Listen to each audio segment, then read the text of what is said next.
All right, y'all, it's your girl. I'm back. I told y'all I'd be back when these ribs was about done. So let me let y'all see what's been going on. So I'm pulling these ribs out, right? Now, I've had them in the oven. I had them on about 350. I turned it down to about 250 so it could simmer down. So I want y'all to see what they looking like right now. Look at them ribs. I also been taking my little thing here, sopping up the juice from around the side and just going over the top. When I tell you that these ribs are absolutely delicious. Jazz and I done had several samples, y'all. We sorry, but we taste test around here. But look at how good and juicy these ribs are. And this sauce, you don't need no extra barbecue sauce. None of that. Simply because these ribs right here have like a sweet and spicy vinegary taste. They are so good. I'm going to just cut one up for y'all, let you see. This was that little extra part. Remember I told y'all about that? Look how that's cutting up nice. Look at that. That's the gristle in there, but that thing is good. And then we got the ribs here that are sliced right down, but there's a lot of bone in here, so we can't slice down in there. But look at that meat. Let's go right here. Look at that meat. Look at how tender that rib is. Lord have mercy. You talk about something good, baby. Yes, honey. Look at that. And you can see those spices in there. Look at that. It's nice and juicy. So now that it's getting tender, what I'm going to do is I'm going to leave the top off and let it brown so that the brown sugar and stuff I did, it caramelizes in there. Let me taste that. My goodness. Bam. Take that there. Like I told y'all, I don't do no sugar coating shit. Ain't no neatness around here and all that. And y'all do it too. You tastes out your pots. You eats out your pots. You do all that kind of shit. Because I'm not doing this for anybody but my family. Now, of course, if I was having company or guests or something like that, it would be something totally different. So I'm just putting a little bit more of this juice around the top here. I'm telling you, you don't need no extra barbecue sauce. Because this sauce that I made is good enough. And I'm just basting it. Now what I'm going to do, because I've had the top on it all along. Now what I'm getting ready to do is I'm getting ready to leave the top off. Let that brown, let it caramelize a little bit. Now, what I'm going to make with it is some Zatarain's jambalaya mix. Got my jambalaya. Get ready. Got me some smoked spicy sausage. And I'm going to cut them up and put it in that jambalaya.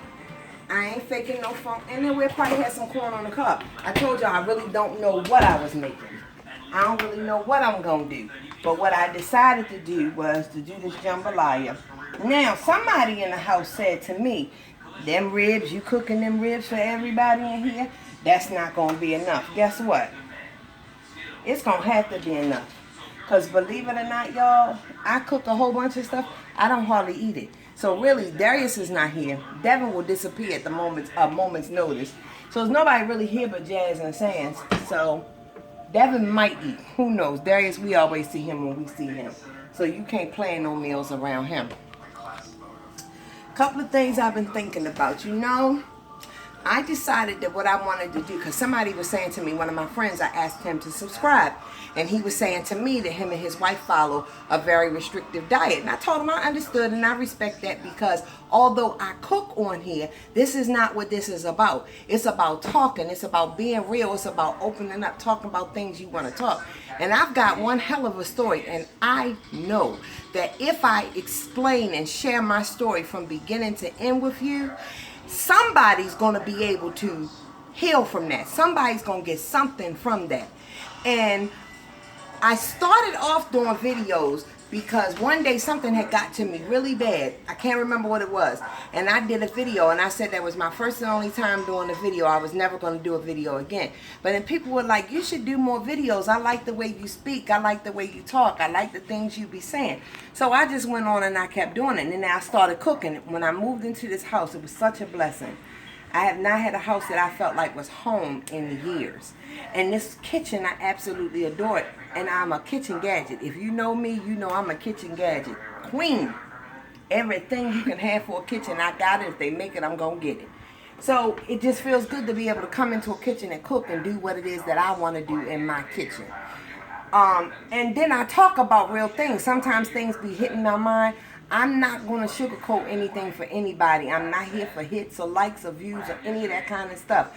I made the YouTube channel because people asked me to. Said, you should make a channel. I don't mind.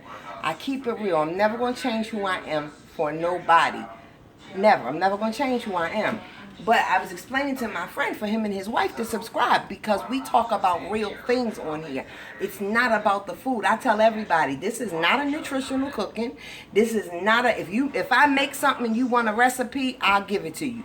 If I'm doing something you want to know how to do it, I'll tell you how to do it. But this is not a nutritional factor thing. This ain't a watch your weight type of thing. This is just me in my kitchen cooking and doing what I do for me and my family. That's all and that's it. I ain't doing all that extra shit. That's why I tell you I don't measure nothing. Can't give you a time on how long nothing's gonna be done because I just don't work that way. I'm doing what I do in my kitchen. This is just what I do. So I was sitting here and I was talking to Jazz and I was telling her I really think that I wrote a book some years ago. And I had talked to a publisher and everything about getting it published, and I've had a couple of people to read it and they were like, you should really publish that book. So when I first came down here 7 years and 5 months ago and I was in rehab, I started writing a book before I got here. My life was such a shambles. It was a mess. And every day that I was in rehab for 4 months, I wrote what was going through my mind, what I was feeling, what I was dealing with. It was raw, unedited, uncut. It was just raw. And I read what was going on in my life I wrote what was going on in my life each and every day. And I kind of stopped. But I had wrote some pieces prior to that led me to me ending up in rehab and things like that. So what I want to do is I told Jazz I was going to go out into the garage and I was going to pull that book out. And I'm going to start adding to it. And I'm going to start doing what Adrian wants to do. I'm going to stop living for everybody else because I'm one smart-ass woman. Don't sleep on me, baby. I can get some shit done, honey. You want some shit done? I can get it done. I'm your girl right here because I don't take no for answer. I believe if I spend my money for something, I'm going to get what I paid for. If I feel like I didn't get what I paid for, I'm going all the way to the president of the company. Been there, done that, wrote the book, or have done that. So this is just like, I feel like now I want to get back into writing. I don't know where I am. I'm all over the place right now, y'all. I'm all over the place. My mind is just going in 50,000 different directions. But what I do know, I'm better than where I'm at. I'm better than this. The jobs that I've been working, the things that I'm doing, I'm so much better than that. I'm strong enough and smart enough that I shouldn't be working for anybody else. I can work for me.